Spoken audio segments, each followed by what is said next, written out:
Welcome. I'm Amy Watson, a certified life after baby loss coach and mom to 2 babies in heaven. Join me as I show you how you can truly find yourself again. Together, let's knock off those rough, painful edges and learn to carry your grief so you can step forward into all this life has in store for you. This is the Smooth Stones Podcast.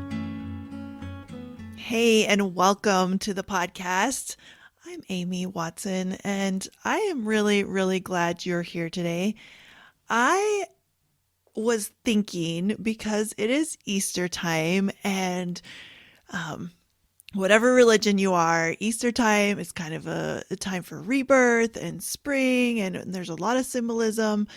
And we talk about resurrection and how Jesus died for us and how he rose from the dead. And so I was thinking about this question, will I see my baby again? And for some of you, this might not be a hard question to answer, but I just wanted to explore it today. I was thinking about a time not long after Lauren died. Lauren is our 5th daughter. She was stillborn at full term. And we believe in Jesus Christ, and we believe we'll be resurrected, and we believe that we will get to see our babies again. And so we had to explain this to our children. Now, when we talk to children about grief and death, sometimes we use really confusing language, and it's a really hard concept sometimes for children to understand. So I worked really hard to be really clear, to be really honest and open. But we had taught our little girls about resurrection, and actually Lauren died right before Easter, so it was kind of right there. And I thought we had explained it quite well, that we would see Lauren again, that she would come alive again. But probably a few weeks or months after Lauren had passed and a little time had passed, one of my daughters, I think she was about 6 years old, she came and said, "Hey, Mom, when is Lauren going to come back alive?" And I realized in that moment that we had not explained this really well, that she had been waiting. And it kind of breaks your heart that she had been waiting for her baby sister to come back and thinking like it's going to be soon. And so we had to sit down and kind of talk about it some more. And I still don't think it's a kind of a hard concept to understand when we say we don't know when she's going to come back alive. We don't know what that timing is going to look like, but it's probably going to be a really long time. And it's probably not going to happen during your lifetime or during my lifetime. And so that's why I wanted to just touch on this. I want to ask you, do you wonder where your baby is and if you'll ever get the chance to hold them? I'm going to share today my thoughts on faith and life after death and how I use my beliefs to help give me hope when I miss my babies. If you are a believer in God, this episode is for you. So I'm going to share how the way I think about the next life is a conscious choice and how that increases my faith. If you're not sure what comes next, or you're not sure on your faith or what you believe, this episode is for you too. I'm going to share how you can settle into beliefs that feel good to you and bring you peace daily. It's such a beautiful gift to give to yourself, and it's a lot simpler than you might think. And I think the problem is a lot of times is when we do believe or we want to believe, we look forward with hope and we say, yeah, when I die, I'll get to see my babies again. But that means you have to live your whole entire life without your babies. And that can feel really sad and really heavy. So here's what I want you to think about as you're listening to me, as you're thinking about this, as you're maybe exploring your beliefs a little bit more. I want you to notice, do I have the belief that my life will kind of be like this little bit darker version of a life than it was supposed to be? Like my baby, not being able to see my baby throughout my entire physical life on earth. Do I kind of think that that's a less than life? Because it's kind of implied in that, right? Like, I know I'll see my baby when I get to the other side also means, like I'm going to pretty much be sad the entire time I'm on this side. And I don't want that for you, but I want you to notice because if that's underneath, that might be a belief that's just underneath or it's just implied. Or you might actually think that, like, I'm just going to be sad forever um, until this physical life is over. But it doesn't have to be. Like, there's so much hope. And we just passed Lauren's 10th birthday. And I can tell you that life is so, so good. Right? Life is beautiful and full. And I don't feel like my life is less than. Yes, there's pain. Yes, there's struggle. Yes, there's all of these things. But it's not a less than life. Okay. And you don't have to wait until heaven to find joy. You can have joy now. That's the message I guess I'm trying to get across is you can have joy, full and complete joy now, even without your babies in your arms. And yes, that is going to be a magical day when we're all together again. That's what we're going to talk about today. But I just want you to know that you can have joy now. And if you don't believe, like maybe you believe that there's nothing after this and you just don't get to have your baby ever, you can still find joy and you can really find some peace around what you believe and find something that's going to help you now. Because when we think that it's going to be better sometime in the future, we really rob ourselves of enjoying today, even if today's really hard. Okay, so first I'm going to share my beliefs and how they've evolved a little bit over time, and I'm going to do my best to explain what I believe in a really simple and clear way. Obviously, I can't go into like every doctrine. If you have questions, you're welcome to ask me over on Instagram. I'm at amy.smoothstonescoaching. I answer all my DMs myself. I am there. I love to chat. But I would ask that you be respectful of my beliefs. I have a strong testimony that comes from study and personal answers that I've gotten throughout my life. I also respect and honor everyone who believes differently than me, and I know that there's truth found in many, many places. And Smooth Stones is a place where we are inclusive and open and loving to all. And it's a place where I share my heart and I ask that you be kind. It's not always easy to just be honest and put stuff out there when I know there's people who might disagree. But it's worth it to me because I want you to really know what I believe in. And I've shared a little bit in another episode where I talked about my beliefs. So you can go check that one out. But yeah, let's kind of dive in. So after I've shared kind of my journey, then I'm going to share some tips that will help you answer this question for yourself and stay strong when you are challenged by life events, challenged by yourself, like if you've got doubts coming up, or other people who might question your beliefs or what you think's going to happen. So when we're done, you're going to feel like you have a really strong foundation to stand on. Okay, let's talk about me. Now, I am a member of the Church of Jesus Christ of Latter-day Saints, which a lot of people still call Mormons. We are Christians and we believe in a life after death. We believe that we will live as families in the next life. We believe we lived as spirits before we were born and that we've kind of always been alive, that there was a lot of life in the spirit world before we came to earth, and we're going to live as spirits after we die. Like when we die, our spirit and our body are separated again. And that's going to continue until Jesus Christ returns to the earth and we are all resurrected and reunited with our bodies. And then we're going to live forever as immortal beings with bodies. When we get married, we do it in a temple, which you may have seen around in your area. They're usually really beautiful buildings. Some of them are pretty big. A lot of them have the golden angel with a trumpet on top. And when we get married, we call it being sealed. Our marriages are not till death do us part, but they are for eternity. They're sealed in heaven and on earth. So all children that are born to our families are born in this covenant, which seals them to us forever as well. Because of this belief, I always plan to be with my family forever. We also believe that young children or babies don't need baptism to live with us in heaven. We baptize our children when they're 8, and we feel like they're old enough to kind of make that decision on their own.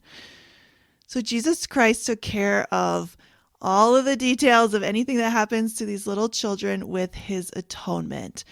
Um, Therefore, any babies that are lost are already saved through Jesus Christ, because it's not really fair or just or kind or loving to send these babies who didn't have the chance to be baptized or to learn about Jesus Christ to have to go away from the presence of God. We believe that they have a work to do and they're busy serving in the spirit world, and they're not so much floating on clouds playing harps, which is it's a beautiful thing to think about, but we just believe that there's a lot of stuff to do and they are anxiously engaged in that work. But what our church does not explicitly state in our doctrine is when the spirit enters the body, which gives us a bit of a gray area around pregnancy loss. Now, I believe that my babies are unique individual spirits who came and got their bodies, and I will get to see both my babies again. I also know some parents who believe that their miscarried baby's spirit came back in a subsequent pregnancy. What's most important is that each one of us is able to get our own answers. I believe that through prayer and study and being open to listening for answers, you can know for yourself where your baby is. Joseph Smith is a modern day prophet who we believe restored the same organization that existed in the church when Jesus was on the earth. He and his wife Emma had 11 children and lost 6 of them. So he had a lot of personal experience with the heartbreak of grief. He said and repeated this same doctrine multiple times to different people. He said, "Will mothers have their children in eternity? Yes, yes. Mothers, you shall have your children, for they shall have eternal life, for their debt is paid. There is no damnation awaiting them, for they are in the Spirit. But as the child dies, so it shall rise from the dead and be forever living in the learning of God. It will never grow in the grave. It will still be the child in the same precise form when it rises, as it appeared before it died out of its mother's arms." That is a beautiful, strong testimony. Now, I plan to be buried in the same grave as Lauren, and I hope that on that beautiful morning of the resurrection, I will hold her sweet little body again. For River, we don't have their body, but I just believe that it will all be worked out. Whether you had to flush your baby, you had surgery, cremation, you had a vanishing twin, or any other type of loss where you might wonder, how does that even work? I mean, even with a burial, we know that there are natural processes happening to their little bodies. I just choose to believe that that's going to all work out. Well, some people have asked, well, then will we be pregnant again if the baby comes back at the same age it was? What if I had multiple losses? Like, how would that work? I don't know. But I don't need to know. I trust that it will all be worked out. Joseph B. Wirthlin said, "The Lord compensates the faithful for every loss. That which is taken away from those who love the Lord will be added unto them in his own way. While it may not come at the time we desire, the faithful will know that every tear today will eventually be returned 100-fold with tears of rejoicing and gratitude. One of the blessings of the gospel is the knowledge that when the curtain of death signals the end of our mortal lives, life will continue on the other side of the veil. There we will be given new opportunities. Not even death can take from us the eternal blessings promised by a loving Heavenly Father." Before my babies died, I believed this. It was foundational in my testimony. It was clear and simple and brought comfort. I knew that trials were a part of this life, and if we endured them well, we would be rewarded, and that I would have joy and peace in the next life. When my babies died, I had to really dig in and figure out what I really believed. With Lauren, my first loss of a full-term little girl after a relatively boring pregnancy, I started searching for answers, for messages, for words from spiritual leaders that would guide me. What I found was that more people than I had ever imagined had lost children and had had to wrestle with these questions personally. Their answers brought me so much comfort. I turned to the Lord in prayer to find answers. I poured out my heart and my pain, trusting that He could handle it. I had some very specific questions, and I was able to get very clear answers about where Lauren was and where she fit in our family. None of this was easy. It took a lot of trust and a lot of energy and soul searching. I know that when you're in the real rawness of the lingering aftermath of figuring out your faith, it's some of the hardest stuff you'll go through. It's just like working out. When we exercise our muscles, the reason they get stronger is because the stress breaks them down. There are hundreds of small tears created everywhere. It's in the recovery and rebuilding that we get stronger. If this is where you are, never tell yourself that your faith is weak or your questions are stupid, or if you could just give this to God, it wouldn't hurt so much. It's supposed to hurt. It's supposed to be hard, and you're supposed to hate it. That's just the truth. And the sooner you can be okay with that, the sooner you're gonna start rebuilding. But however long it takes, however long you want to be mad, however long you need to struggle, that's exactly how long it's supposed to take you. With River, I felt completely thrown down a hole.